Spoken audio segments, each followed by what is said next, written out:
Well, here, that we are using to process the palm kernel. All these were the places where they put their barrels, okay, and they cooked. This is the oldest well that was being used for the processing. You could see. So in this well is where they draw water and take to the processing plant where they make palm kernel. This was the first place that Alphonse first settled around that area. And then later, many people come and settle here. So in that 19th centuries, then many has gone. Because people like the Jola Casas, they have gone back to Casamas because they come seasonally.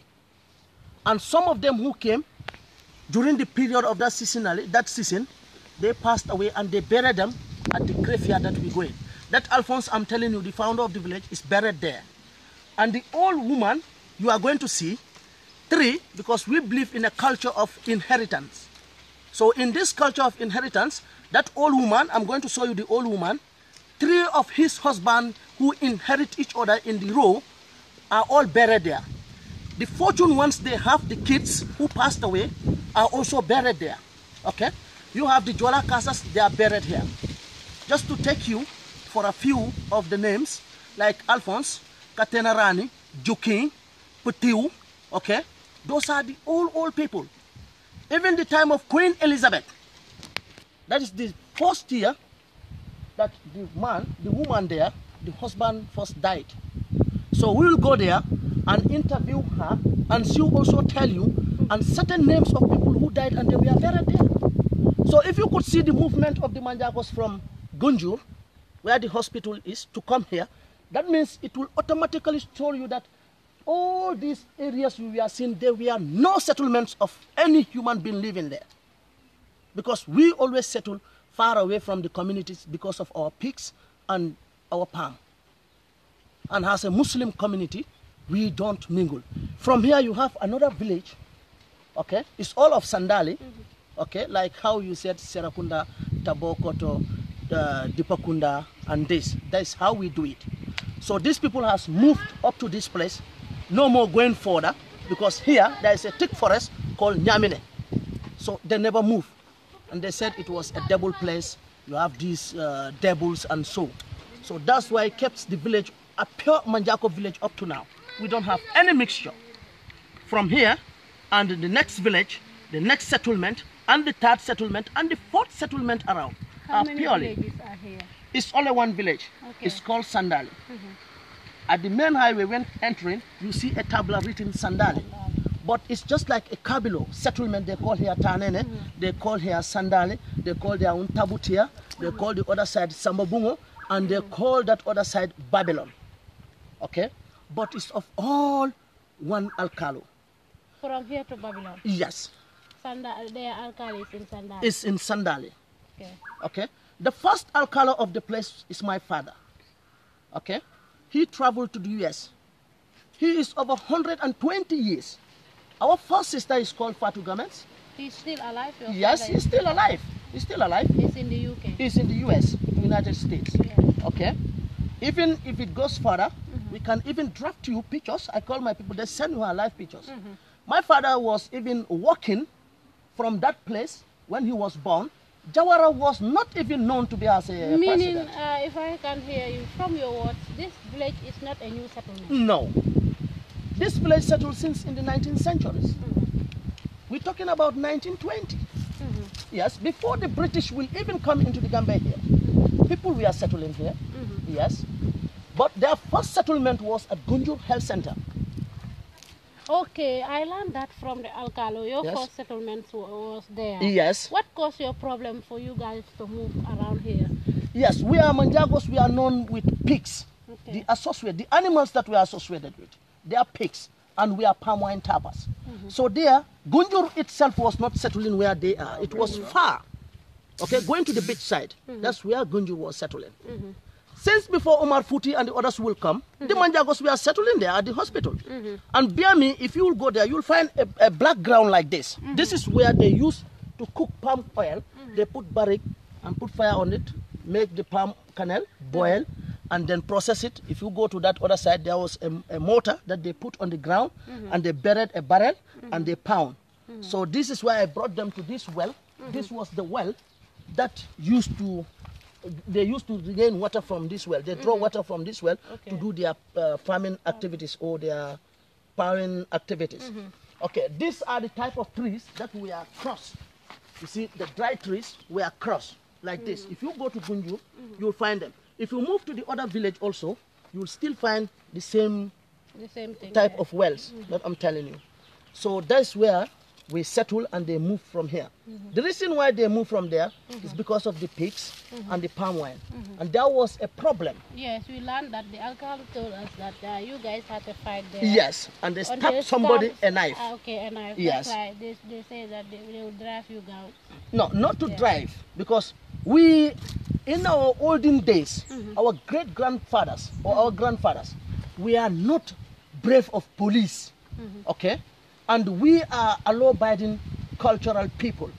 Then we don't need trouble. We don't need police. We don't need any case. But if you see that fight happens, it's because of the palm wine. They provocate them. They tell them that they are drunkards, they are caviros, they are this, and the pigs, all doing all these things. So within the fight, they decided to move the place out of the place, far away from them, and they come and settle here. So if you could see the distance from here to Gunjur, we're talking about 2 or 3 kilometers from here to the hospital, estimately, 2 to 3 kilometers. Now, the reason that distance is because to leave them, and they settle. Now they are coming, up to now. Okay, recently about this issue happening here, Yes. meaning because Gunjur, they say that they buried only 4 people there, and through my research and investigation, some guys tell me that they buried more than 10 people in the area. As you are a journalist, I ask you a question.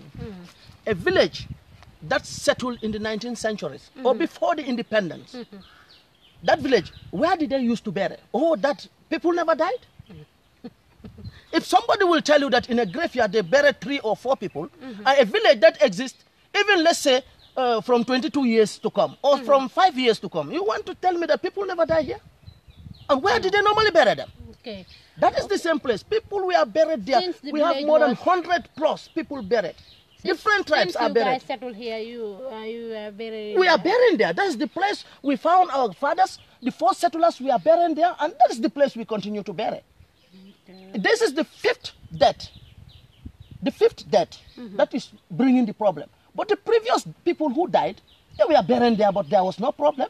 Who sold that land to Seedy Barrow? Anyway, from there, it's through documentary I have been seeing. They said Omar Jabang, who sold the place to Seedy. No. Who is Omar Jabang? I don't know Omar Jabang.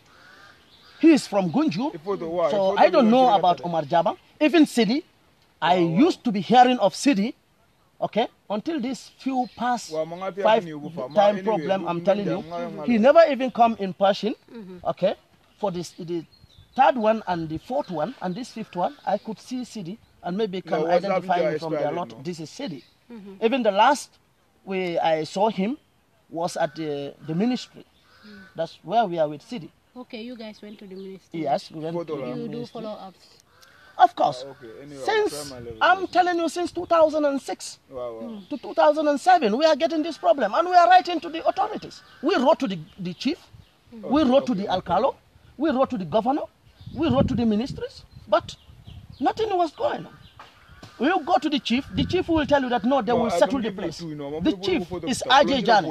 We will settle this, we will settle this. So they keep on dragging.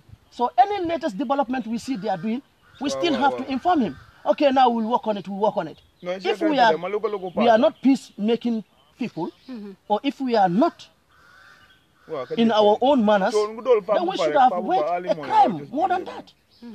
But when we go to them, we believe that the authorities and we believe that the government can hear us. They will help us.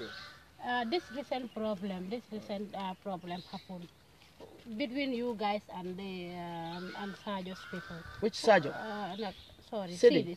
Seedy. Who first created the problem? Who attack come from where? From you guys or from the other side? No. Here we don't have attack. We don't have attack from the other side. We only have a reinforcement or a police who came and stopped us. But within us and Seedy, we don't have confrontation or fighting or whatsoever. Why did the police stop you guys? It's best known to them, because if the matters were reported to all police stations, up to Brikama, up to the governor, and then even when this death happened, we followed the chain again, went back to these people, and they said they cannot solve it. Now our people went to dig the graveyard, and then the police came. We are even asking a question, who ordered the police to come? We don't know. Because we went to the station and the police said, no, they cannot do anything about that. This is above them. This is within the chief and the alcalo and the governor. And which we did. Okay? And you do a follow-up? We did a follow-up. So the chief, Ajay, what I'm telling you, if he's going to deny it, where we went to him, we couldn't find him, and we use a phone and call him and we record what he's saying. He said, we are not going to bury. We went to the governor. We couldn't meet the governor. But we met the people. We went to the police. They said no. It's not their role. So this case has been repeating, going on. And then we said, okay, now we are going to bury. In digging of bury, that's the time the police came and asked Samuel and the boys that were there to stop. I was not at the ground that very time, and he asked them to stop. They said, why should we stop? Because the matter happened and we come and report you said you cannot do anything about that. Where should we keep the dead body? Because this boy passed away since on Monday. And the burial take place on Saturday. On Saturday, we suppose normally, like a small boy, is a brother to this guy. So when he died, just look at this. He is not married. He don't have anything. So a small boy, a youth, will die, cannot be buried, denied of burial. What is it? And the place that has been used for burial for several years, in decades. So when they said to stop, they said, why should we stop? And then according to them, the police, GD, slapped Samuel. The boy's uncle. Yes, slapped the boy's uncle, the boy who passed away, slapped the uncle and started to fight him. And the commander of the PIU who came, pulled out a tear gas, and throw it out. The evidence of the tear gas, I was having some in my place, but if at all I know like this, the cartridge, yes, I should have bring it for you. No, even one is there, those mangoes tree down. Okay. Yeah, you go there. Okay. And according to them, they also said they had a live round, because after throwing him, that commander was with a pistol. He removed a pistol and blew up. Yeah. And when he did that, they arrest the boy. There was no fight. They arrest how many people? They said they arrest 11 of them. And if you go to the police station in Brikama, today Monday was their day of reporting of bail. If you go to the Brikama police station, and then you know exactly the number. But it was 11 that they arrest from here. And the boys complain of torturing. Even here, they beat them. They were granted a bail or? They were granted a bail because they are reporting on daily basis of bail. Okay. So they were arrested, beaten, and taken to the station. So when they reach the station, I've never gone to the station because I don't believe that with the new Gambia we are talking about, there are people still with torture. And I don't believe that the intervention of the PIU into the place, there shouldn't be harassment like that. Because when you meet, there was no fight. You meet people on their walk. But to be frank enough with you, I told them that if I was there, the people should stop and follow them. But where are you going to follow them? Because you report to you, the same authority, the police, they said they have nothing to do with that. So you meet me again while I'm doing my work, you said I should stop. I said yes. Still you can do it. But at that moment, nobody can bear it because it is a youth, a young boy who died like that. Somebody just said, oh, my head is paining me. On Sunday, Monday, he died. It's sad. It's very saddening. So they cannot look into that. They said there will be no burial. So after they said to stop, they reported. We went to the ministry. But all what we got from the ministry, they said Seedy got his illegal documents. Through our investigation, this problem is not right now. It was long since 2008 or 2006. I said it's 2006, the ending part of 2006 to 2007. That's what I told you initially. Okay. But within these years, there are records and copies that we are done to these people, to the same authorities. All right. What did the about the task force? Yeah. What can you tell me about the task force? Yes, the task force was formed.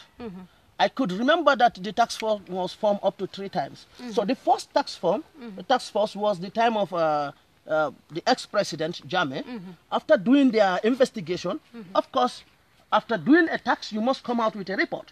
And they come out with a report that the lands and graveyards of the Manjagos should be returned back to them. That is the tax force recommendation. But we don't know what happened. And after one year of harvesting, they should return back the land to you guys. Yes. That is not only the graveyard, it's the lands of Manjagos. Because we Manjagos of Kombo South here, we are all full of this land problem. Even myself personally, with my own sketch plan and occupant certificate, they bulldoze 143 kasutri of mine. Even today, as I am talking, they just called me. I met somebody digging foundation in my land. So I don't even know. So we are always on this harassment and this, saying that we are not Gambians, we come from where they are the Mandinkas or whatsoever. But not all the Mandinkas, of course. Not all the Mandinkas. So this problem has been happening since at that period, I'm telling you, from 2006 and to 2007 it started. Even that's what the Alcalo of Gunju said. Yes. This land is not between only the Mandinkas and the Manjagos. Yes. It has been here since long ago. Different people are always having problem between themselves about this land issue. Not only the Mandinkas and the Manjagos. No. If you look at the settlement, different people like who? Because a white man will never come here and claim. Even the Fullers and they are having problem. Not only land is an issue in Kombo area here. Yes. Land problem is an issue. Yeah, but what brings that? What is the issue? If the Alcalo could tell you that land problem is an issue, I think land problem shouldn't be an issue. Because all of us are here and we made the land. And people who clear their land and look for their survival shouldn't be a problem of land problem being a problem. Move from here to all Manjago areas. We never sell land. So what problem did we have with the land? We don't sell land. Okay. So what problem did we have? If an Alcalo is telling you, then the Alcalo must have been stamping the same documents of the same land. Because if the land, you are the rightful owner, we have a problem. We go to the Alcalo. The Alcalo must tell you the truth. Look, this land is somebody's own. This land is this man's own. Will there be any problem? But if you stamp and stamp and stamp and stamp, but the Alcalo said that he is not responsible for this area. Your Alcalo is responsible for that one. Good. If our Alcalo is responsible for this area, then Seedy, how did he get his documents of the graveyard? Where was it stamped? Because it was sketched and stamped. If the Alcalo of Gunjur is not responsible of our area, why should he endorse the documents of Seedy? You see that this land was given to you by Seedy's great-grandfather. Okay. But the land there, you will go there and see there, it's not part of this land. It's not part of this land? Yes. Okay, now, I will also ask you this question for you to help me. If the land and the settlement area here was given by Seedy's grandfather, then where did Seedy's grandfather give them for burial? I don't know. No, it's something that we should know. If you give me a place where to settle, and you know that I have my wife and my kids, you know that that is natural. It's of no clan, no tribe. It must come. So you must have given the Pushin a place where to die. And when did he say that Seedy's grandfather give us this settlement? It was recently today when I speak to him. Yes, he said his grandfather gave us the settlement. This settlement for you guys to move here. But that land... To move where? To move to this Sandali or... So where are we? From the hospital. From the hospital. Gunjur hospital. And when did they give us to move? It is 1 year or 2 years? No. It's how old? When? When was it? It's in the centuries. It's a long time ago. Now, if this is what I told you first, if it is in the centuries, now for him, he said his grandfather gave us this settlement to move in those centuries. Now, where did he locate? Or within those centuries, our people here, we are not dying? Where did they bury? That is the same place we are burying. We move from that place, we are burying. People are living here, they die here, we bury them there. But we learned that there are only 4 people who were buried there. And so, that is it. Okay. Other medias came here and they said it's 4. Yes. Now, from here, if we can have access to go there, I don't know whether there will be access. If we can have access, they said seeing is the believing. So if it is 4 people, the village here, how can only 4 people died since that century? Is that possible? No. So look, The only problem here is created by IJ. Seydou himself, in those centuries, he was not born. So if Seydou's grandfather located people to go and sit, what powers did Seydou have on that place? If it is your grandfather who gave you something, what was the agreement and what was the reason why their grandfather gave our people this place to settle? What was the reason? To avoid you people having problems with them. With them. So if it is that, why then Seydou will come back again and create a problem within us? Why? Sad. Huh? According to the account, they give you another area to start burying there, but you people don't accept. No. They give us another area to start burying. Yeah. Where is the document? How much was the dimension? I think we went to the government and the government said Seydou has documents for the graveyard. But I believe that graveyard is older than Seydou. So how can you document something that is older than you?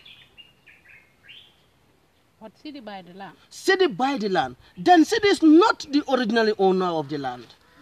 Now you people, do you guys know the original owner of the land? We don't know the original owner of the land, the customary owner of the land that they said, and the one who sold him the land, that is, they said is this guy, Omar Jaban. Omar Jaban, that they said he sold him the land. Okay. Do you guys go to Omar Jaban and do any follow-up or ask? No. Of course, there were follow-up because we could even have that Omar Jaban and the same Seydou were once in court. Okay? About that place. So if you meet Samuel, Samuel will tell you much about that part because they make a follow-up, of course. We don't just walk up like that and start doing things. If not that, we should have been creating problem for long since. Okay? We are not that. And we shall never create problem. We went to the ministry, they said this man got document. Okay, getting the documents, they said they will find a solution to solve the problem. But they said that place is belonging to Seydou. Now, Seydou, they were begging him to give us a portion there. Which Seydou came, okay, on Saturday with the physical planning, and they give us 20 by 35. Where they give us 20 by 35, the graveyards that we are used to be buried before, other graveyards are still outside that place. What they tell us that they are going to assume they will attract the dead bodies from those places to transfer to that place, to 35 by 20. Do you guys agree to that? To transfer the dead body from the other side to this that you people were giving? Now I'll ask you a question. If the place was not a burial ground, what are you going to transfer? Answer me. If the place was never a burial ground, what do you have to remove from the ground and transfer? And you, how can we accept to transfer dead bodies? Because we are Christians. And we the Christians, we pay homages to the dead. Okay? Every year, we have once in a year, we go and paint our graveyards, or we go and clear our graveyards and offer prayers to our ancestors. So if that 30 by 25 is given to us, then the rest of the tombs outside will never be shown. We'll never go have access to them. What did the minister say about the land issue? The minister, that's what I'm telling you, they said that the city has documents. So, but into my own surprise, I don't know whether in coastal areas like this or in Combo South, I cannot talk of Serakunda or that other place, but Combo South, within Combo South here, I don't know whether there is a document, a list for graveyard. I don't know. I don't know. If the graveyards are going to be leased, then who must have leased the graveyard? Because if you come to law, graveyard is not owned by me. Graveyard is not owned by you. It's not your house. It's not the Alcalo's house. So who is going to lease the graveyard? The community. Okay? Yeah. The community is going to lease the graveyard. Under whose name? Under the community, no so. Yeah. Who is going to be responsible? Yeah. Now, who? The Alcalo. The street lights that we have, it should be the area council or the municipality should be responsible of the graveyards. And they are the people or the government. But I don't know whether graveyards are leased. I don't know. I don't know. But with the government, we have nothing to say. We have something to say. We just appeal to the government and demand the justice to give. Before they use that money to remove the dead bodies, that is even more than 200 people, to remove them, put them in that 25 by 30. It's not for, if we can hear from you now, yes. Because we want to clear things. That's why we are asking and asking. Yes. It's not 4, it's more than 4. It's more than 4. That's what I'm saying. If you will have chance, eye of you seeing is believing. Yeah. We'll go there. Yeah, we will go and there. I will show you, if we will have access to enter there, I will show you what you've seen for yourself. You count for yourself, you'll know. Even I wish that the ministry would have come, because all the meetings that we are doing, we went to the office. Even the last time they came, we are not inside the graveyard. So this, they only believe in documents, and they believe in what they have been hearing from the other side. Meaning Seedy is having documents, you guys are not having documents. Yes, that's what they said. That is the problem for now. Yes, and that's what the minister says. They said because he has his document, legally the land is his own. Okay? But who makes the documents for him? Is the chief, Ajay. And Ajay knows of this graveyard problem. Why should he give him documents? Why? And these graveyards were used to be buried before Ajay was born. And Ajay himself knows it. If we are in Ramadan, he's in Ramadan, he's a Muslim. He believes, even Sidhu is a Muslim, he's in Ramadan. And all those people who are talking behind him, they are Muslims, they are pure Muslims, they are in Ramadan. Let them swear by the Holy Quran and say that this place was never a graveyard. Let them, if they can do it. They knew this place. They knew it. And they continued. Even the Barakunda family, all their families, they knew it. But we learned that they have some onions and other things there. They buy Sidhu buy the place, turn the graveyard to a garden. And you will even see in a tomb where he planted onions. You'll even see the fallen tomb. You will see, if you have access to go there, you will see what I'm telling you all. You will see where he bulldozed the graveyards. You will see another graveyard where he put a caterpillar to climb on top of that graveyard. You will see where he fold the palm fronds, like these trees, he fold them into the graveyards. So you will see that he burned the graveyards. Seedy was doing that. Where are you guys? The place is fenced. When he started the fencing, all this commotion is going. But when you go and report, they will tell you stop. Because we don't want to put the law into our hands. We believe that we reported to the really authorities to come and stop, but they are not stopping him. Until when we are about to bury, they will come and stop. The last guy who died is from this compound. He's called William. When we went to bury, they said no. But that time, they sent the PIU. You guys break the door and enter? No. Okay. The door is not spoiled. We don't break the door. We enter there, push the door. The door was open. We went and dig. When we are digging, there was no fight. No fight. When we are digging, somebody came with a cutlass. He said he claimed responsibility is given to him to take care of that place. He stabbed one boy. There is a sat where he stabbed him at the hand. Okay? All over his body was blood. We could have catch him and beat him. But we don't do that. The police came and reported the case. Later, the police sent the PIU. They came and secured us, and we did our burial. But it's unfortunately for this one, instead of sending them to secure us as they did in the last 11 months, because that boy just died in July. Because they say that it's the last government who bring problem between you guys and them. Because the government was saying that the land is for everybody. It's not for anyone. So you guys take advantage of that thing. The last government? Yes, the former government. That? Yes. He said that the land doesn't belong to anybody. The land is everybody's land. So you guys have right there, they have right, they should let you guys. While the land belongs to Seedy that time. So you guys were taking advantage of that. No. If somebody will tell you that Yajame, who said so, meaning the last government was at your side. How can the last government be at our side? Some of us are older than Yajame. Our mothers are older than Yajame. So how can the last government be at our side? It is Yajame who give us land? No. Yajame don't give us land. We purchase our land. Other lands here, I'm telling you, there are grandfathers who cultivated, who clear virgin bush to settle, and which everybody knows in the Gambia here. When we reach into our settlement, we clear and settle. So we clear and settle. Look, we don't quarrel for the other land. Like this land, nobody quarrel for it. This other land, nobody will quarrel for it. The other side, nobody will quarrel for it. If you see a Manjago telling you that this is my place, it's where he dwelt, it's where he walked. We don't sell land. We don't quarrel about the bush. Only problem about our land is our farmlands. And always when you are listening to them, what will they tell you? Mfamale adiala or mamale adiala.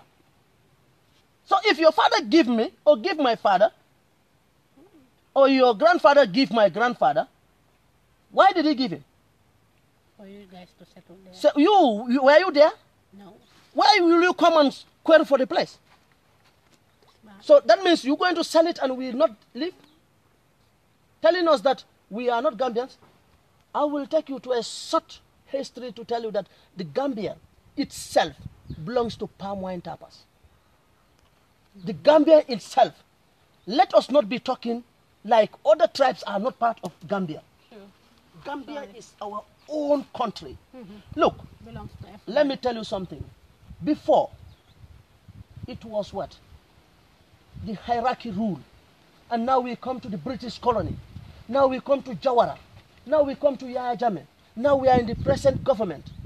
Anything that anybody is going to do is to leave a good reputation or a good legacy. This is the only thing that a human being needs. Do you guys see any tribalism going on? Where? Around the Gambia, because nowadays we talk about tribalism. Most of the people are saying that tribalism is happening in the Gambia. No. Do you guys say that? Yes, tribalism, I cannot tell you there is tribalism or there is no tribalism. We the Manjagos are peace-loving people. We are not politicians.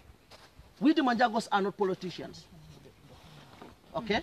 We are not politicians. We go with any government that come. We are not oppositions. You will never hear any Manjago as an opposition. We don't have time for that. We have time. Any government that come, treat us nice, treat us bad. We still move with the government. And when your time is finished, everything is finished. When this one come, we are with him. We don't oppose. So we are not there to tell you that there are tribalism.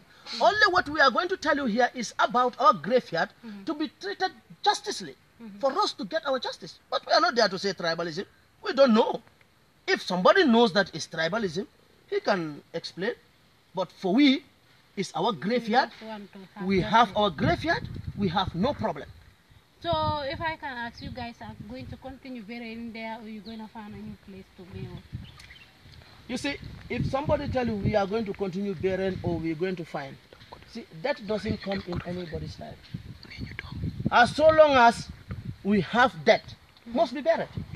There are certain things that you need as a human being, whether in France or in Europe, in Jamaica or in the Gambia here. When you die, you must be buried. So when we have our debt, we bury. So we cannot tell you that we will continue burying. Are you telling me that we are going to continue killing our people? No. Whether you guys are going to use that settlement where they give you, that's 25 by 30 they give you, or you guys are going to move to the other side, they tell you. Where are we going to move? To which side? I don't know whether this side or... You don't know. Me also, I don't know the side that they give. Because I'm telling you that if they said they give us a side, what is the measurement? Where are the documents? And which place did they allocate for us? And allocating us the place... They did not allocate any place for you. I don't see it. I don't see it. So here is the compound of Dominic. Yes, this is, Dominic is a grandson. Dominic's father is born in this compound. Dominic's father is dead and buried in that place. Dominic's sisters are dead and buried in that place. So Dominic is dead and buried in that place. This compound was the guy who was having the head as a Kabilo head. The daughters, the sons, himself, he died and buried in that place. Talk less of the other William, I'm telling you, that is their house. That is their house. How many compounds are in this village? right now, Yeah. right now, you can see them. But in those days, it was a big village. Because as I told you, people used to come here for tapping and this palm canal business. So they used to settle around. You can even see the breakage of the settlements. Okay? You look around this side, you see the breakage of the settlement. People were settling. All this side, I'm telling you, people were settling. But most of them, they died, and others transfer from here to the former village, like Sambuya. Others live from here, they are in Sambuya. Others are in Kachume. Others are in Tujareng. Okay? Others are in Farakunku. You understand? So they migrate from the place. So you only have these compounds right now that are here. But behind here, there is an estate that also is coming up. And behind the other side, there is also a settlement that is going on. So we are not saying that, you know, people are not going to settle here or people are going to settle. No. If you feel like to come and have a land and settle here, you still have. Even that graveyard can even be still, if only what is going to happen is a graveyard, people to have access of seeing their loved ones who died. If the measurement they are saying is 115 by 100, it can be divided. We have the Muslim and the Christian graveyard. Before Can it be? They don't normally lock the area as we land. But right now we find out that the place is locked. This is How can you guys have access to enter the graveyard to pay respect to your dead? no. In those days, when the time comes for us to enter there, we'll go to the police station and report it that we want to go and pay custody to our debts.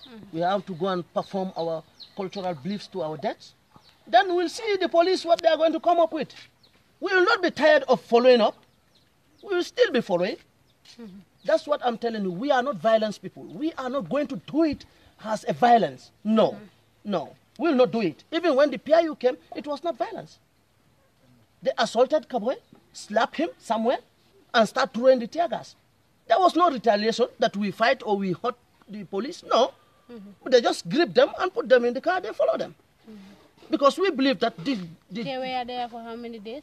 No, they were there for hours. Hours. It's late at night. They release them. Okay? So we believe that we will still follow up with the government. We'll still appeal onto this government with the new Gambia for them to hear at us. Okay? We will still do it, but we don't need to do it as maybe in harassment or we're going to make fight or we're going to make anything. No. Or whether it's a tribalism or whatsoever. I am not there to know whether it's tribalism. I am not there to know whether this is not tribalism. All what we need is justice for us to have our graveyard.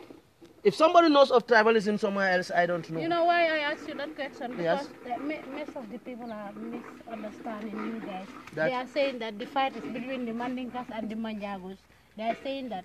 So it's better you clarify it right now that the fight is not between the Mandinkas and the Manjagos. It's between individual and you guys. No, excuse me. You see, when you talk about Mandinkas, when you talk about Mandinkas, okay, look, there are certain people who came. There are certain people who came. They were sympathizing with us. They are Mandinkas. Okay, so actually you cannot say Mandinka, and actually also you cannot say it's not Mandinka. As far as that city is Barrow, okay, and the family of that city are behind him, because look. Let's call a spade a spade. Seedy is not older than the father. Seedy is not older than many people in Gunjur. And Gunjur is known as a religious village, where you have Saint Umar Futi and the others. You have Umar Bunjang. You have the Supreme Islamic Council, somebody who was there. Okay, Imam Ture. You have them. All these people know of the problem of the graveyard. For heaven and good sake, as we are known, or when Gunjur is known as a religious thing, why can't they call Sidhu, sit with him and tell him, look, this is a graveyard. We are not quarreling for a house. We are quarreling for a graveyard.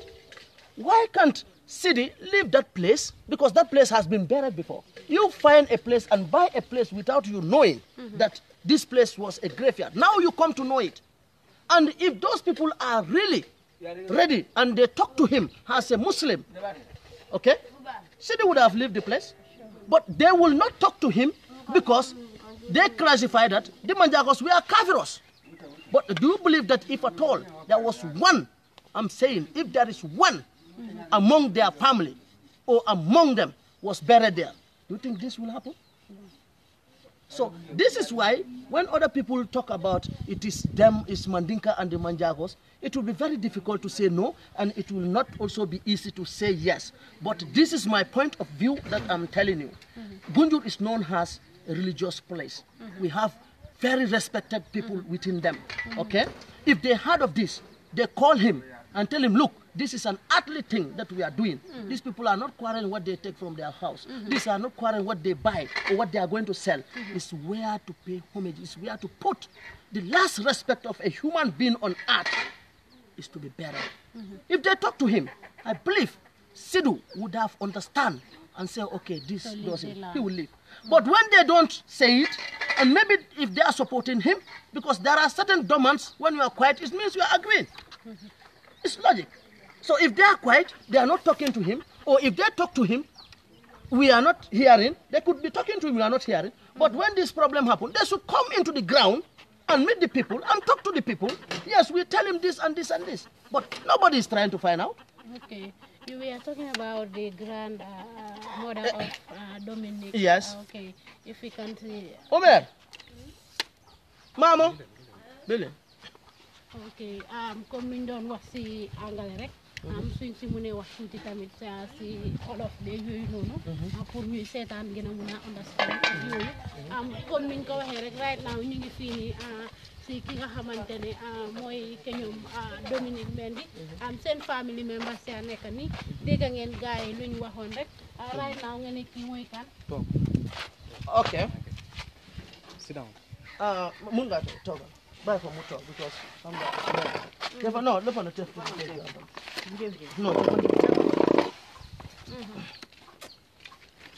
man nag dégguma jaabal. Okay. waaye suma olof bi mun na am du leer. ok setut comme no maybe waaw noo ko buggee daal. waaye li ma leen bugg a wax rek. fii mooy Taneneh. Taneneh is part of Sandali. Taneneh ci Sandali la bokk. ok Taneneh ak Sandali benn la waaye xam nga ñu bari dañ dee am difficulties pour ñu understand ñu ne Taneneh ñu ne Sandali non ci tali bi fale booy wàcca da nga gis a signboard bu ñu fa binda ñu ne la signboard bi ñu ne la Sandali. ok waaye Taneneh dafa mel ni comme like koñ comme olof lu ñuy wax koñ. ok koñ la. du mean exactly comme like Serekunda seen koñ yi de waaye comme like nu ñuy waxee Tabokoto ñu ne Fajikunda ñu ne Talinding ñu ne Bundum ak ñi affaire waaw affaire bi noonu la mel waaye fekka benn dëkk bi la mooy Sandali parce que dëkk bi dafa startoon Gunjur ci seen lopitaan bi fu mu nekk foofu la suñ maam yi njëkkaa setoon ok buñ nekkee fa ñoom dañ doon jëm ok di dem di uti ñuul ok bu ñu amee ñuul ci leen de ñëw ñu tooga seen ñuul yi am seen sanga bi pour mun a neexal seen toogaay bi daal mooy sanga moom suñ culture la mooy suñ ataaya oo guru njaago boo ko aayee sanga danga koy aayee guru dafa mel ni takasa du mun a am ñun suñ takasa dañ ko day use ak sanga ok it's part of our culture daal léegi bi gaay nekkoon fa ba yaaga Gunjur dafa nekkoon ci suuf booy dem ci boori tefes foofu la Gunjur nekkoon so biñ doon expand Gunjur di expand di ñëw because ñeneen yi dañ dee ñëw rek ñu mun a toog ok because njaagoy ñun duñ dee mun a toog ci diggi town bi ngir lan animals yi lu ñu am mooy suñ mbaam yi moo ñu dee sonal ak luñ dee jafalante mooy sënga boobu noonu so biñ expandé dafa amoon problème bu amoon Gunjur ok ci lopitaan bi foofu la njaagoy nekk ñi expand ba ñëw fa so ngir seen sanga bi di dem di jam ni di ñibbisi ci ngoon tiye seen sanga yi di ñëw ñu ne foofu dafa nekk place ñaankaay because ñoom Omar Fouti buñ nemee ba foofu noonu ci la problème bi xappoon bi mu xappune dañ amoon xee ak benn waa ji ñu jam ko so biñ ko jamee because njaagoy dañ nekk xeet bu nga xam ne bëgguñu coow daal o bëgguñu problème dañ ragal police lool so ci lañ daw ñu ñëw fii biñ ñëwee fii àll la woon fii sax boo ko xoolee sax da nga xam ne dëgg-dëgg fii àll la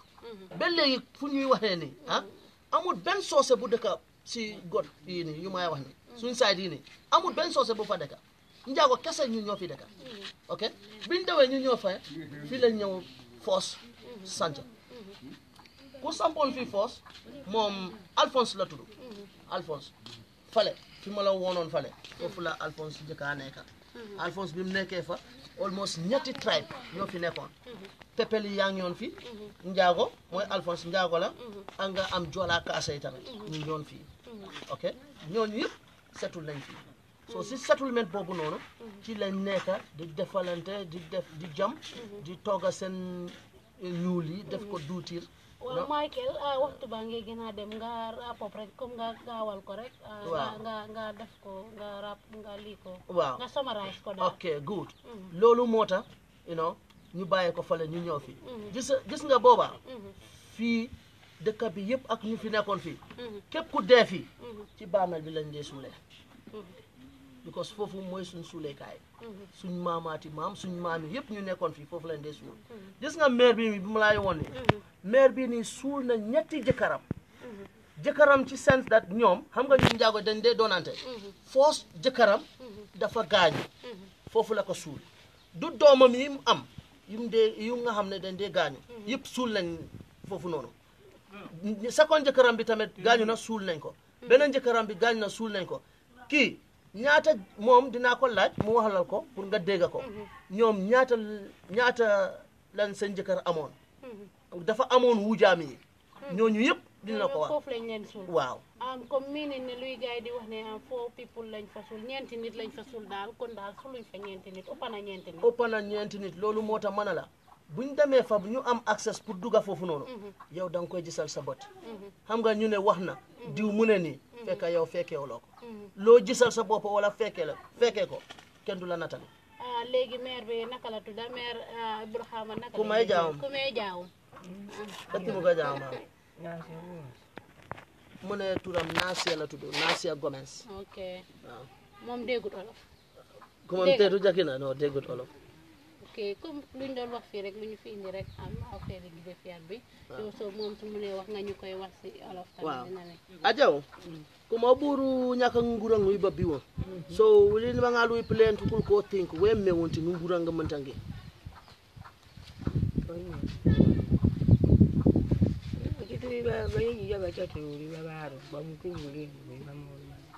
mu ne jëkkëram yi yëpp foofu lañ leen suule ak doomam yi yëpp foofu lañ suule waaw kon daal fii place bu yàgg la ku ma ne tinga ci ko ta ndonti jona ula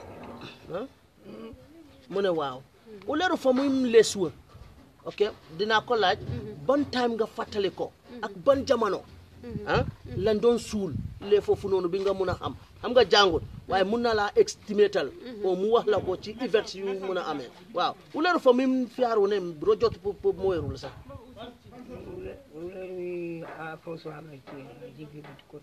mu ne Alphonse biñ jógee fële mu ñëw fi waaw mu ne moo sanca fii ñooñ lañ fekka fii time boobu noonu yëpp ñu ngi suulee fële uleru mu tomba wecci woon pour place pour simple fa ma ok maa ngi koy laajte ban nguur bi nga fokkoon ne time boobu noonu ñu fa doon suulee pour simple fam pi barom pour uleru bi Alphonse wono ne ci pour sin jawara ne ci pour simple fam waaw pendant bi ka uleru mu tom ngurang mu tom ko moy rana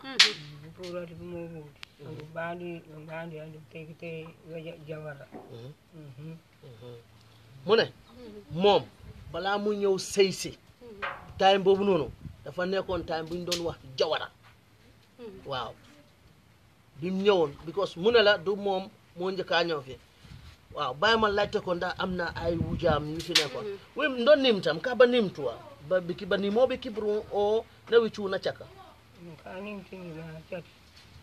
mu ne am na wujaam waaye gaañu na moo yetu the same place amba nim tuwa na catu leer fa muy mu lees ko naka la gisee lii nii ak lii moom lan su amoon lu mu see wax lan la see wax kumaw comme bi muy minki ku ñaka wen ko nguburu ngurang kuma ci nyam pie por wem pour ngum puja comme ne ngurang ti jun ko nyakam pour ngurang wem pour ngum puja betul kebanyakan mu ne moom lim mun a wax foofu noonu pour gars yi dimbale gars yi rek pour gars yi dimbale ñun ñu delloo ñun suñu baameel yi because lii musuñu ko woon a xam waaw waaw mu ne boobu lañ fekka baameel boobu lañ fekka te foofu lañ doon suulee waaye pour loolu mu ne am na doomam yu nga xam ne ñoo ëppa ñii ñu ngee dee waaw ñu suul leen fa soo léegi pour nar a jël place bi jox ko nit oo aaye leen loolu loo ci mën a wax mu ne mu ngee ñaan rek pour ñu mën a am place bi ñu dellool ñun place bi baax ko mamba wem ngalon pu jaw to amire mu gato ngali biyo ko ni tiya ba ton ko wondiri won ba kaka ko tito ni okay mu ne pour ngeen dimbale leen waaw pour ñu nekk ci suñ baamel yi rek waaw mo wi na ti ba ñaama ñu nekk on di ton ko la ba ni kaka lan te ba ba ba taw ni ba ni la ri ba ci ñaama ba kër okay mu ne ton ka ba ñaama ni waaw mu ngi jooy sax waaw gis nga mu ne doomam yi ak jëkkëram yi foo yëpp ak doomam yi ak ñu fa nekk ak ñu mu fekk foofu noonu yëpp ñu ngi leen di suul foofu noonu waaye pour ñëw nii aaye leen place bi loolu lu métti la te mu ne doomam yi jur na doomam yi balaa ñëw ñu stade di dee sax dañ ma comme kii ci leen stade di dee mu suul leen foofu noonu yëpp te léegi nii war a wax ne ñoom foofu du suuleekaay dañuy nangu place bi mu ne déedéet mu ne yéen da ngeen ko war a dimbale waaw maire yàlla baax na yenn si yàlla yombalal yëpp rek ba ngeen jotaat baak seen laan yi wala génnee bépp problème rek bu fi am ngeen dellu jaama si nu ngeen meloon ñun tamit ñu ngi leen a jaale rek am comme li fi xewoon di leen masaw ci loolu tamit di leen wax ne yenn solam bi rest in peace ok dinañ dem fële rek ci lii bi am ñu seet kii tamit doomi meer bi la ok foog naa kii rek moom tamit doomi meer bi la ok kii brodam moo jur Dominique ak kii nii waaw kii mooy broda Dominique waaw loolu lañ wax moom brodam bi anything rek booy bi nam ñu jëlal suñ baag bi rek am ñu demaale booy bi nam jëlale suñ baag bi ñu demaale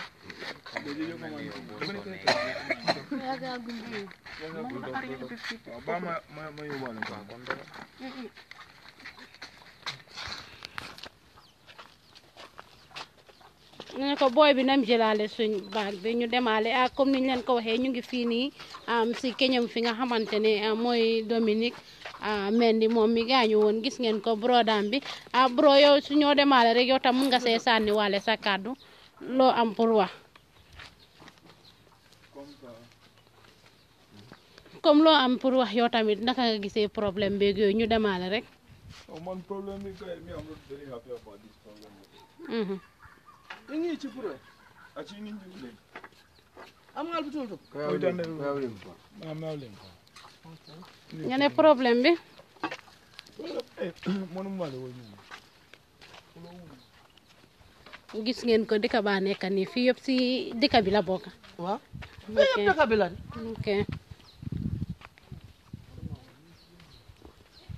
gis nga boo jaaloon fii sax da ngaa gis yeneen tent ak ñeneen yi fuñ mun nañ fa dem waaw my brother mun nañ fa dem fii nga gis comme like li ma la waxoon ne dëkk bi dafa réyoon gis nga fii yaa nga gis dafa am benn kër bu fa nekkoon waaye dañ tuxu ok waaw boo duggee nii sax da ngaa gis yeneen place yi fu nga xam ne ñii dañ fa dëkkoon waaye dañ tuxu ngiri na ñii ñu ngay jege si ak yéen di ñëw waaw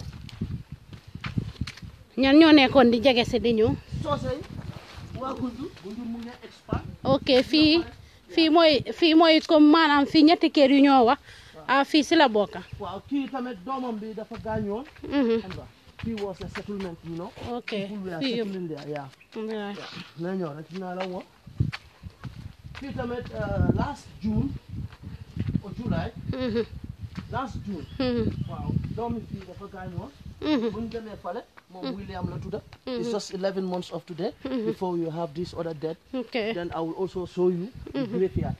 Okay. If you can see this, you know that people were settling here. Okay. You understand? All right. Fii yëpp settlement la woon. Xoolal wel bi baa ngi ni.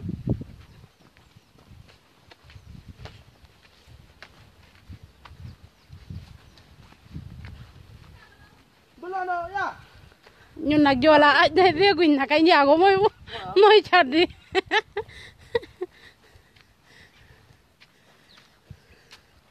Foofu tamit si teen yi la bokk.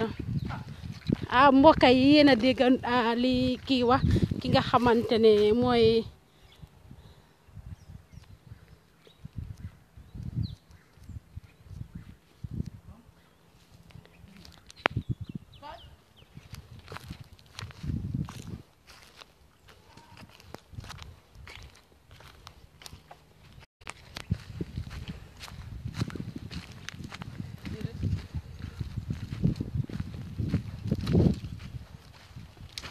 fii yëpp ay teen yi nga xamante ne gars yi dañ ko tëj. Non bii dafa yàgga di. Ok. Xoolal rek waaye moytul de because xam nga yàgga na. Okay. You can see. So this is not a settlement of today, my sister. This is what I'm trying to tell you. Be careful. Okay. This is an olden settlement. So ñii dañ fi bari yoon.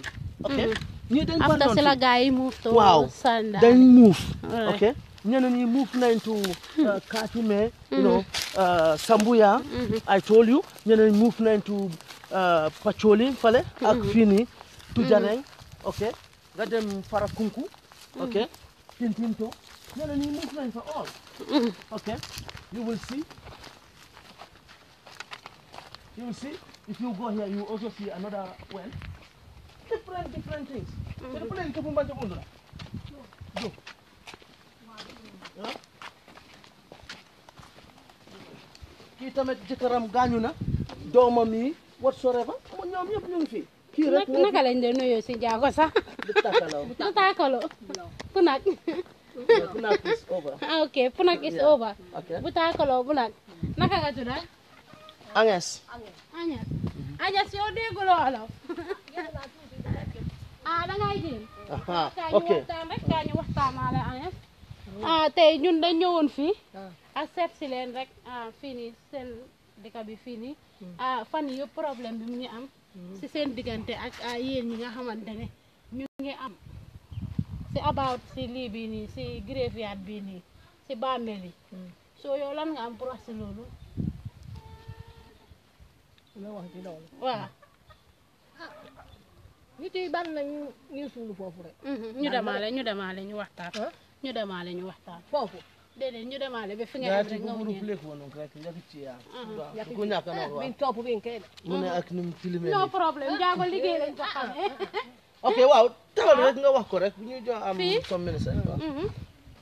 ñaamba mooy wegg ci wii la naat. nte. waaw mu ne. ñu nga xam ne dañ leen suul foofu noonu. doo ko mën a compter waaw bare nañ. waaw. naa la wekk la ci kun pu jaa bi ba tiji wi nga feetari. aba den napp. bu ko yimba ñaam bi yëngatu. mu ne. léegi. ba jaba napp rek bu ko yimba ñaam bi gis nga lu mu wax ne. mu ne. balaa wax yi ñu bari sax ñu ngi wax nañ ñi bu doon nguur gi. dem nañ ba mun a lifinut gëmuñu nañ indi machine loolu la muy wax buñ ko tegee ci suuf.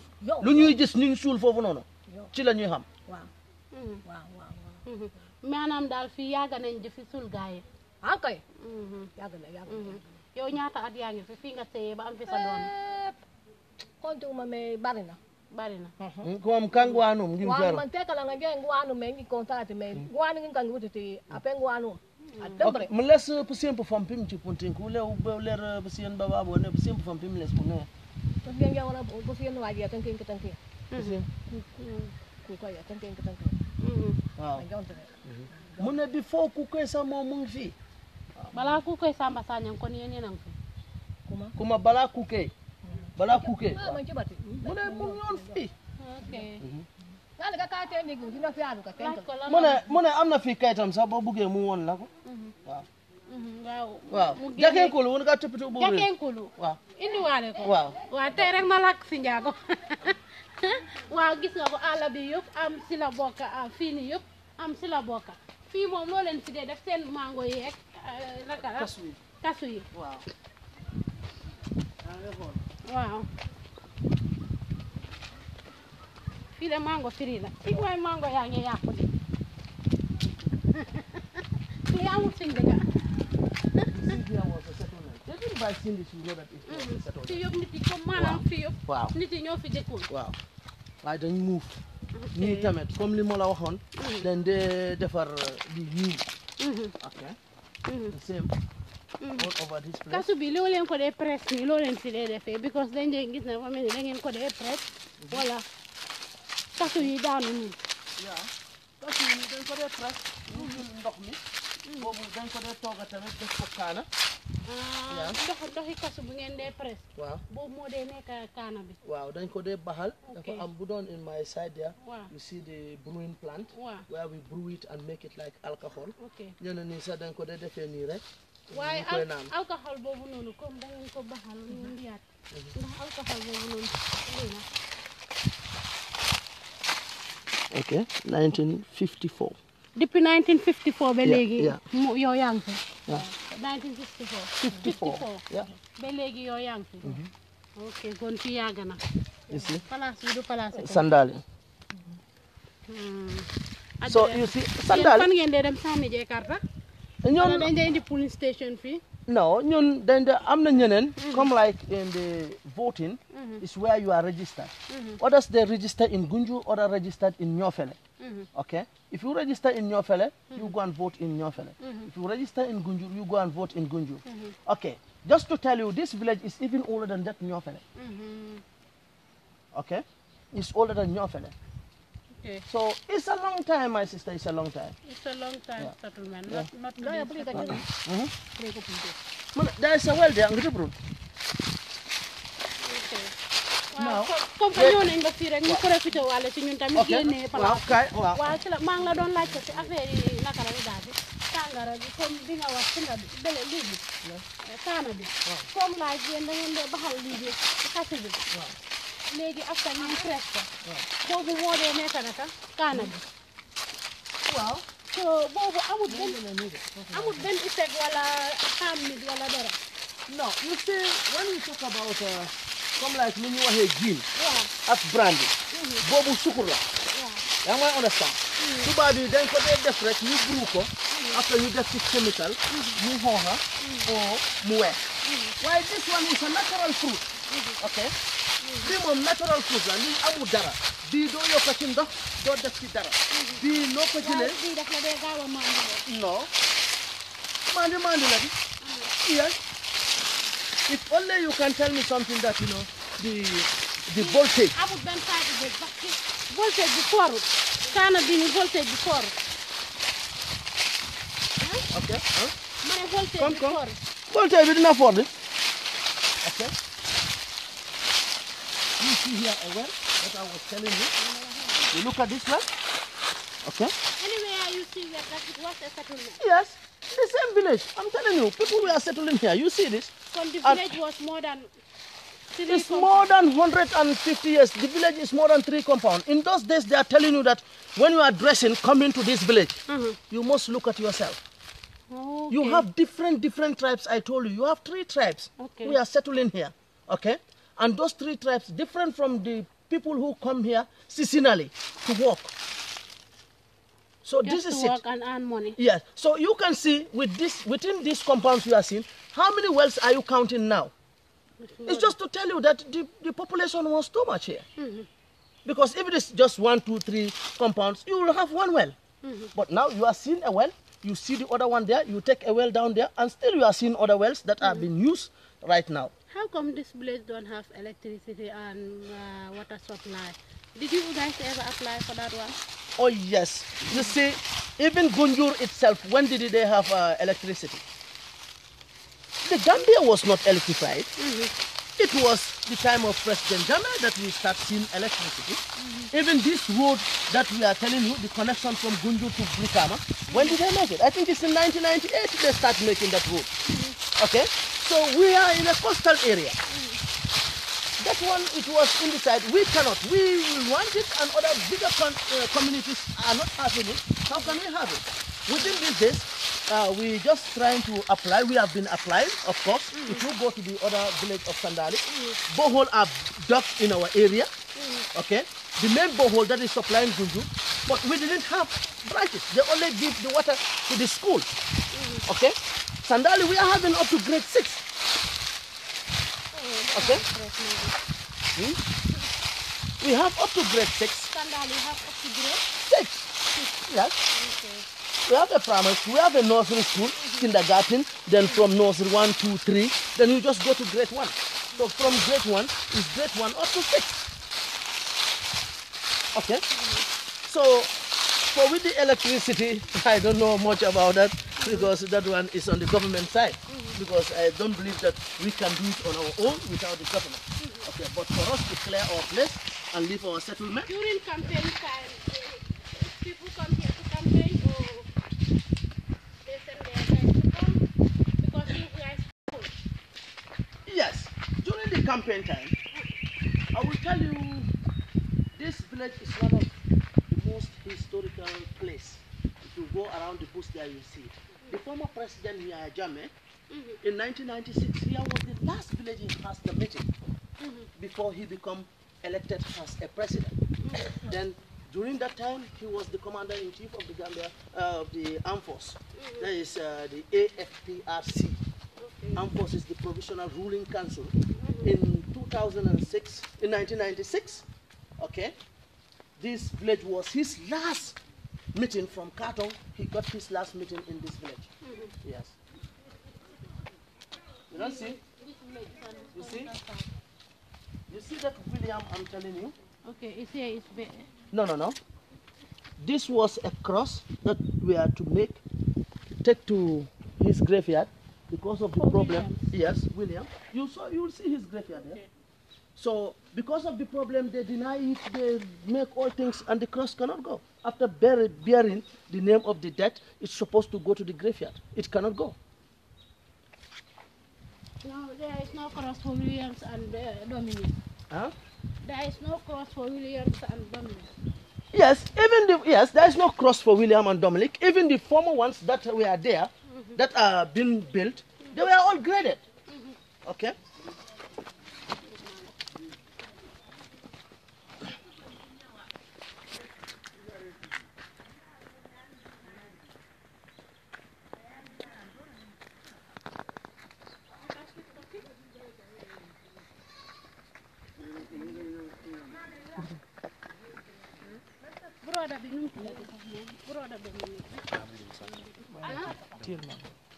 Brother Dominic binum to da.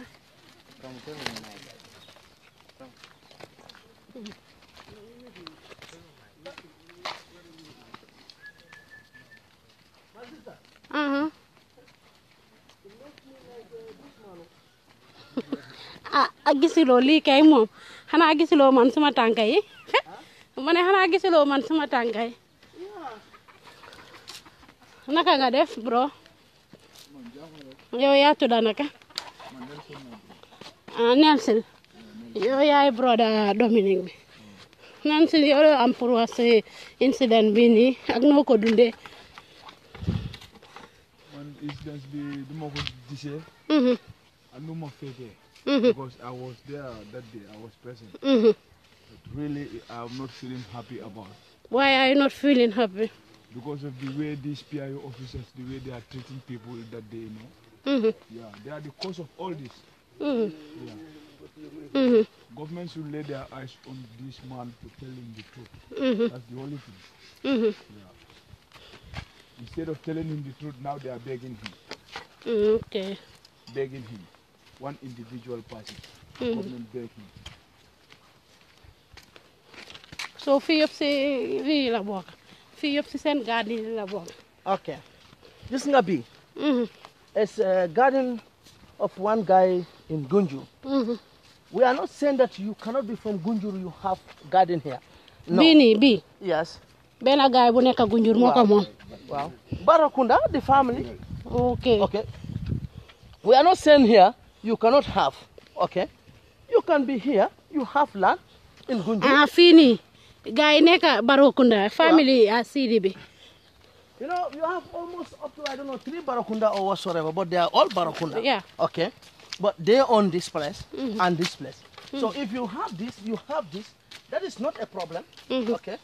We don't quarrel about the land. We are not saying that this land is not your land, this land is this man's land, but we are talking about our graveyard, where we used to be burying people. Yes. Huh? So in those days, this place was a bush. All this place was a bush? All this place was a bush. Okay? People has to clear it. Okay? Yes. And when people clear, then it's okay. It become a town. It will become a settlement. But this place was a bush. And even 1999, in 98, when they are constructing this tar road, this all what brought about this problem. Even when you just pass here, you see they are just making fence. They just started. So before 1998, was this village not exist? Okay. Okay. Okay. So guys, buñ doon sànni tiyaga si kon ma foog ne sànni bi dafa amoon si fële rek si fence si biir lii bi. All right. They sànni ci biir sànni all over. Xaaral rek kii check ko. Mane, there are others. In fact, I was having some. It's at home.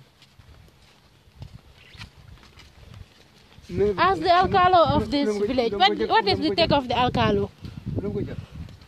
Michael, what is the take of the alcalo about this issue? The alcalo is still participating. The alcalo, you know, still, we went with the alcalo to the ministry. We are still following up. Huh? Okay. Just check it, he will bring it. We are still making a follow-up. Okay. Here is the building. Yes. This is where he fenced. And you can just see this, it's a new fence. Okay. And you seen it, you know that this is a way that has been divided. No? You see this guy stopped here. You see, this is a way. This is a highway. It's supposed to be bigger than here. But just look what he did. And likewise this one. Look at this man, he stops here. Okay? He stops here. Okay? And this one should be. You see, this land is owned by Manjagos or? No. This one is Mandinka. Okay? You see here, it should be a way. Connecting like this. Okay? For a future development. But this place was kept for the graveyard. And the place is where people were buried. Okay? And you look at this place, it's a bush. You see, just from this. If Nancy come and stand at the fence and show us the, because I can read there. Because this, I think this village is close. We don't know. Let's just see. They just give us from this side 20 meters. This is yes, 30, if Nancy can inside. stand here and show us.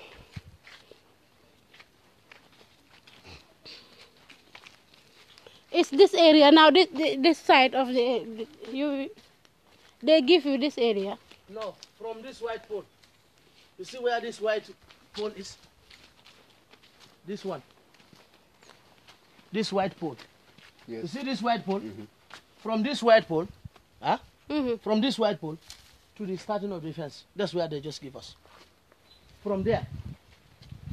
You see? From the fence here. From this fence. Okay? To this white pole. mbokk yi gis ngeen ñi ngay wax ne fuñ leen won ne le ba fii foofu lañ leen jox nan sil kaay nan baalal ma rek nga taxaw fii nga teg caméra bi foofu mu seen ndax dina mën a gis ci biir foofu waaw waaw dañoo taraayale fii in case suñ demee fële fekk mu ngi tëj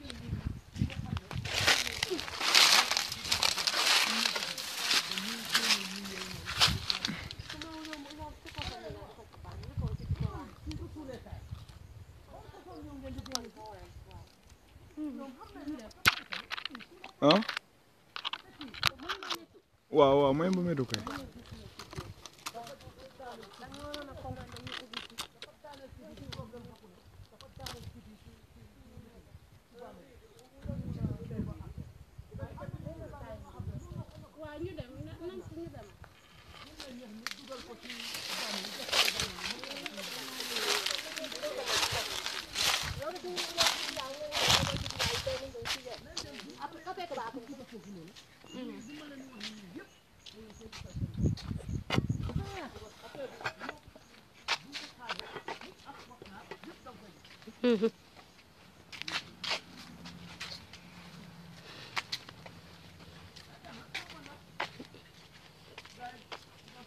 mbokk yi yéen a ko gisandoor fi mu nekk nii right now nii ñu ngi génn ci dëkk bi fi nga xamante ne mooy Taneneh lii bi fu mu amoon gis nga yéen a déglu wax yuñ fi wax mu nekk wax yi nga xamante ne fence bi nag soo leen ko gisee moo nekk fi nga xamante ne fala seen graveyard bi nekk mu ngi laa wan ne ñu ngi laa wan place biñ leen gis ngeen fii nii some right now nii am na yi nga xamante ne dañ fa ji ay soble ay yooyu soo te tang bi mu ne la sax tang bang fa ak yooyu noonu gis ngeen ko yéen a ko gisandoor fii mooy si biir garden bi waaye dinañ jëm si géej bu mag bi rek ñu seen ndax dinañ mën a dugga wala loolu noonu gis ngeen ko garab yuñ daaneel yaa ngi ne la fële yëpp ci biir ay yooyu gis nga fi yëpp si building bi la bokk dañ ko fence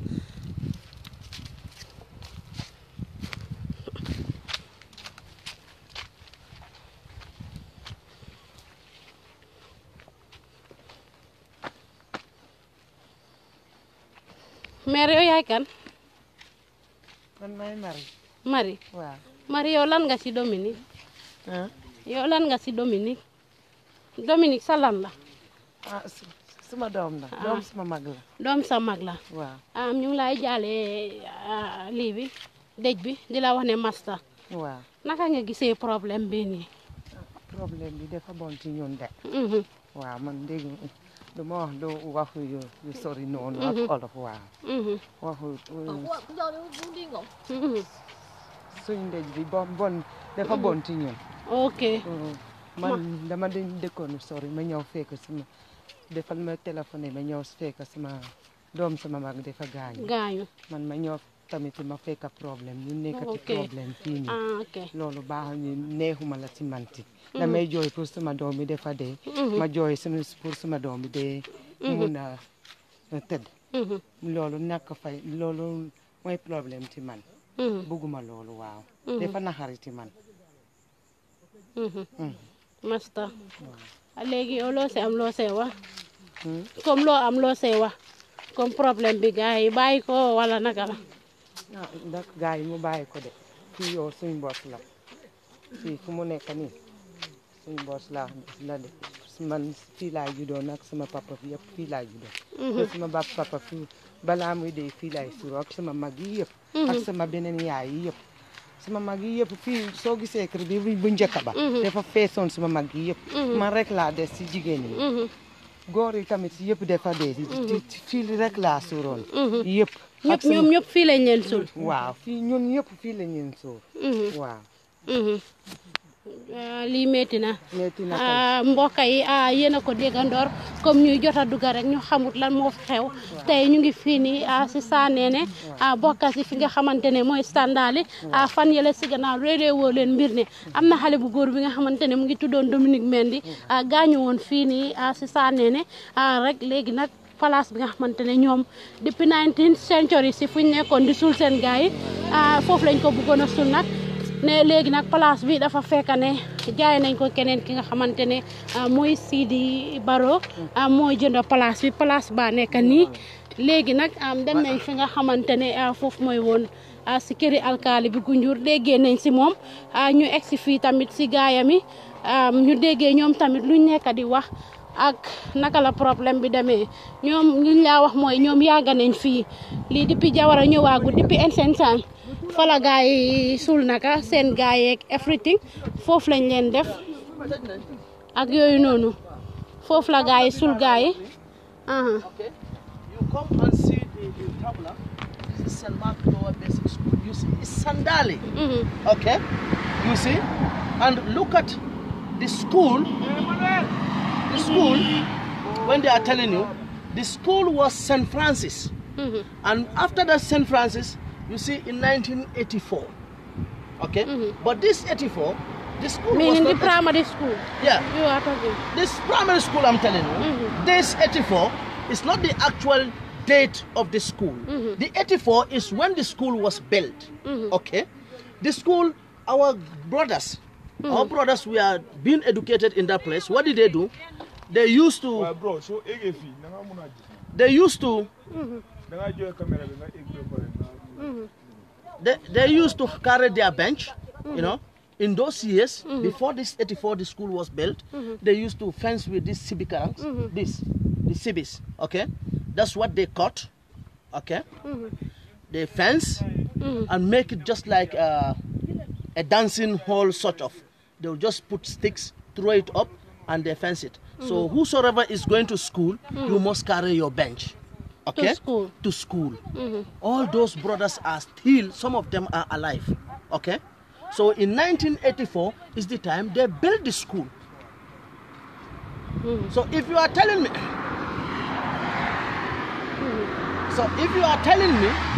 of a recent village that has a school in 1984, you still telling me that people are not dying? And we move over around that place. Do you see graveyard? No, yeah. Let us show the people the area after we get back to you so that you can close, and because seeing is believing, as you said. Yeah. So this is the area. This is the area that this guy fenced. So if you could see in 2006, I'm telling you, you know this fence was not there. Why? Yeah, I'm not supporting of climbing. Yeah. Because it's something that may be a trespass. Keep talking, Monday.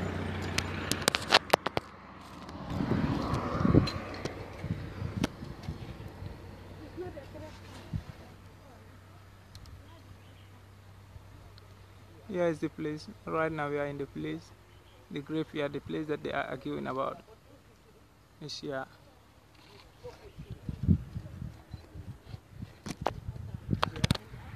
So.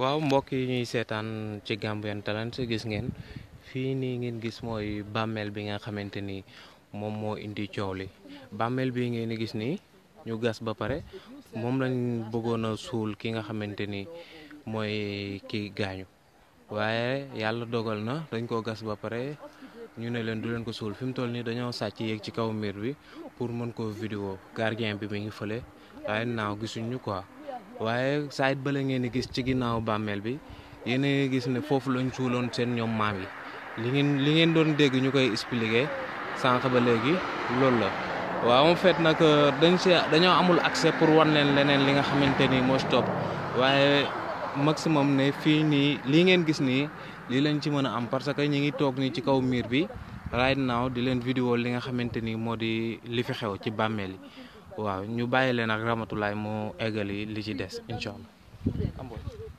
nga joxe nit nga jox ñu place bi après nga ne waaw ñu deewoon ñu suuloon fale dañ koy génne ñëw indil leen foofu noonu kon loolu lan la bi so léegi yéen idea boobu noonu comme like léegi idea bu gars yi wax ne léegi ñu ne xaafal nañ leen place bi comme non du xaaf de comme wanal nañ leen comme si waaw biir 20 by 35 20 by 35 si biir 100 by 115 by 100 yes 115 by 100 waaw am ñu xaajal leen si 20 by 35 waaw léegi ñu ne jox nañ leen foofu yéen pour ngeen jël ko léegi yéen seen remain leen su nekk si beneen side bi ngeen génnee ko ngeen def ko si one side ñoo koy génne ñoom ñoo koy génnee waaye ñoom pour ñu génnee loolu ak nombre bi ma laa wax nii ñu fa suul foofu noonu buñ génnee sa def ko ci 35 by 20 place bi fees na sax loolu moo tax maire bi boo déggee maire bi mu ne la balaa wax bi di neex wala wax bi neexul fii dañ doon suulee nda duñ doon suulee na nguur gi indi machine na nguur gi indi expert ñu ñëw ñu xool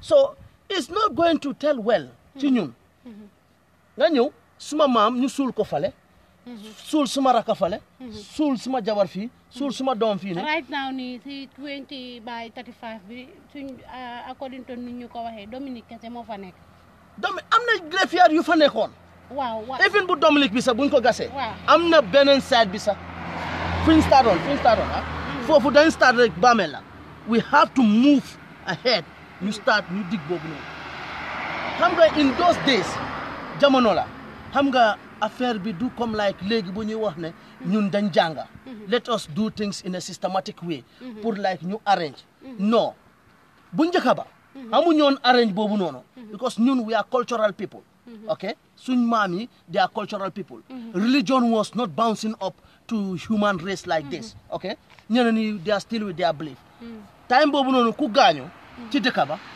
paa yi ñoo dee ñëw buñ ñëwee dañuy identify the place locate the place ñu am seen ganaar ñëw rey ko bu doon fii la ñuy suul ñu ñëw laajte seen ancestors yi def seen coosaan bi yëpp ba mu xam ne waaw fii la ñu war a gase ñu rey seen ganaar foofu noonu woon ñi fii la ñuy gas noonu lañ dee suulee waaye nekkut ne boo ñëwee rek nga start di suul boo gisee ne baamel bii ni ak koo ci munta laaj ñun njaago yi o karoninka yi o joolaa yi suñ baamel duñ ko dee gas after ñu suul ko te dara suulut loolu moo tax bii nii duñ ko suul conséquence ku nga xam ne dina ñëw na kupp ci ñoom ñu ñëwoon ñu ne duñ ko suul ñoo xam ne because ñun affaire non ñoom ñoo koy suul te ñun bu ñuy suul am na cosaan am na tradition bi ñu dee def foofu noonu balaa ñu suul ko because musuma dégga te suma maamaati maam yi ak culture loolu moo tax ma ne la boo laajee karonenkay si seen culture yi nga laajte joolaa yi tamit seen culture yi nga laajte ñoom pepel yi seen culture yi man xaw ma culture soose ndax boo gasee baamel nit ñëw ne la doo suul nga bàyyi ko noonu ñun donc kay suul te suuli boobu noonu am na lu nga def waaw moo tax comme like bi ngeen gasee ba pare ñu aaye leen foofu suul yéen deuxième place bi ngeen suulaat wala da ngeen mu faat beneen place déedéet boo gisee ci kii caméraman bi dina la woon baamel bu ñu njëkkaa gas mu ngi fii nii caméraman bi jël na ko waaye léegi dañ transfert ñu ne ñu dem suulee ko fale soo foofu lañ dem suul waaye baamel bi nii gas nañ ko ba pare boobu def ngeen fa ngeen a def ba pare wala da ngeen ko gasoon noonu rek dañ ko gasoon pour ñëw suul doo mën a gas baamel amuloo deet déedéet ma ne comme bi ngeen ko gasee bi ngeen amee deet already comme ni nga ko waxee ngeen ne soo leen amee deet yéen soo leen gasee baamel da ngeen a gas def seen aada yeeg seen cosaan yi waaw balaa ñu gas waaw balaa ngeen ma ne ndax def ngeen loolu ba pare def nañ loolu ba pare ñu gas ci la piyaa yu ñëw ñu ne duñ fa suul soo baamel boobu noonu moo nekk fii moo indi problème bi biñ nee duñ fa suul suuluñu ci lañ arrest 11 people fii lañ fayaa seen tiyagas yi def li ngeen war a def dóor suñu boes yi soo tiyaga ñuubul leen waaw biñ demee ba ministre ñu beeg Seedy mu ne léegi waaw mun nañ suul waaye daf ñuy jox place from the ministry waxuñu ñoon sax ñaata mita lañ leen di jox mu ne waaw dinaa leen jox place foofu noonu pour ngeen di ko suulee by this time so boo leen pare place boobu noonu dañ ko war a fence séparate ko ci place am li mu wax waaye time boobu noonu ñun amuñoon dara lu ñu waroon a bañ because ñun ñu ngi amee nit ku dee ñu ngi amee a young boy for that matter a youth for that matter ku dee léegi buñ nee déedéet duñ ko suul fan lañ koy dugal so buñ nanguwee foofu noonu ci la ñu wax ne léegi da ngeen di dem di suulee fale boo leen suulee ba pare ñi nga doon suul ci beneen place yi ñun dañuy ñëw ñu oo docteur si ñu ñëw génnee ñooñu niw yooyu noonu ñëw transfert ko ci place bi ñu leen jox ci biir fii loolu moo tax ma ne la yow boo seelee loolu sax da nga xam ne kii xam na ne fii place yi suuleekaay la te moom dafa indi bulldozer nañ suñ tuum yi dafa jël ñax taal ko si suñ tuum yi dafa jël as mu dog garab yu fa nekk sib yu fa nekk daanal ko si suñ tuum yi xam na loolu if at all moom xamut gisut dafa wax ne man gisuma ko so sad of him bu doon mu ne Ousmane Diaba o Omar Diaba moo ko jaay place bi ana Omar Diaba mi mu ko doon jaay place bi ana moom ñëwut a seet place bi naka nga nanguwee nit mu jaay la baamel doomi adama mbokk yi ba tey rek ma wax leen ne ñu ngi fii nii fi nga xamante ne mooy Sandaali nag dëkk bi nag mu ngi am ay dëkk yu bari si biir waaye fii nag right now nii ñu ngi biir Taneneh lañ nekk nii réeréewu leen mbir ne fan yële si gannaaw depuis last week dégg ngeen yéen a ngi dégg affaire yi Dominic Mendy mu ngi go train on social media radio si ko wax TV yaa si ko wax problème bi nag nekkoon problème bi coow li nag pour si diggante ñi nga xamante ne ñooy Manjagos yi ak ñi nga xamante ne mooy Barrow Sadio naka Seedy Barrow boobu noonu tey nag yéen a ko gis depuis si suba ñu ngi wër di def suñu ay gestu dem nañ si alcalde bi Gunjur dégg ngeen alcalde bi lu mu wax comme yéen ñuy jot a dugg nag problème bi nu mu demee mooy gars yi ñoom fii lañ yàgga di suul comme nuñ ko gisee caméraman wan leen fii rek fii nii lay yàgga di suul soo ñoom fii mooy seen bàmmeel seen nit bu mu dee nag ñu indi ko fi pour suul ko si diggante dinañ ko suul wala doo ko suul si la gars yi indi li nga xamante ne mooy bulldozer yeeg yooyu ñu ñëw arrest ñu doon sul yóbbu leen Brikama police station ñu detain leen fa PIU ba si guddi bi lañ leen doog a release ñu béel leen ñu ñëw gars yi di dem di report yi si problème boobu lañ nekkoon nag yéen a dégg gars yi luñ wax fekk nañ fi ñi nga xamante ne ñooy broda sami ak maamam wax nañ ne dëkk bi comme nekkul dëkk bu nga xamante ne léegi la dëkk bi mu ngi fi depuis si century si yàgg na fi lool gars yi nekk fi bugg a ñëw rek ay leen fii nii mu nekk li nga xamante ne nag yéeme na lool te ñu ngi ñaan rek yàlla saafara problème bi daal ba ñoom jotaat si seen laan wala ñu seet nuñ ko setulee si peaceful way comme ni ma ko waxee Gambia suñ Gambia la ñun ñëpp a ko bokka ñun ñëpp a fi am right nañ rafetal rek su ko defee suñ Gambia dem si kanam Michael ma bàyyi la rek nga wax sa last word ak looy tàggatoo ak askan bi yooyu noonu. Yeah, man, generally, Michael Moy Turi de Kabidal, but officially, man, I'm David and the same Michael Gomez. Okay. All what I have to say to the general public and Gambians, let us remember that we are all Gambian. We have nothing. Ñun amuñu dara fi budut Gambia. Affaire bi alali aduna. Len rek la xam. Lu ñuy wax ne diw moko mom te amut wéccé moy dom. Alel buñ la rombé ñu ne place bi diw moko amé won fekk mom fa la dem sul nañ ko ci bamel comme like nu ñuy waxé né bo amé moto ñu ne moto bi diw moko momon so limay ñaan askan bi ni rek nañ xol nañ sét nañ am yermandé ci nit ku dé nañ am yermandé ci suñ bopa nañ jël suñ bopa comme like Gambians let nothing interfere within us nañ am yermandé dal li affaire yi alel aduna la nit mom du aduna mom is for good is for heaven so let Seedy understand that this place was being a burial before he was born, before his grandfather or before his father. So when he want to stop it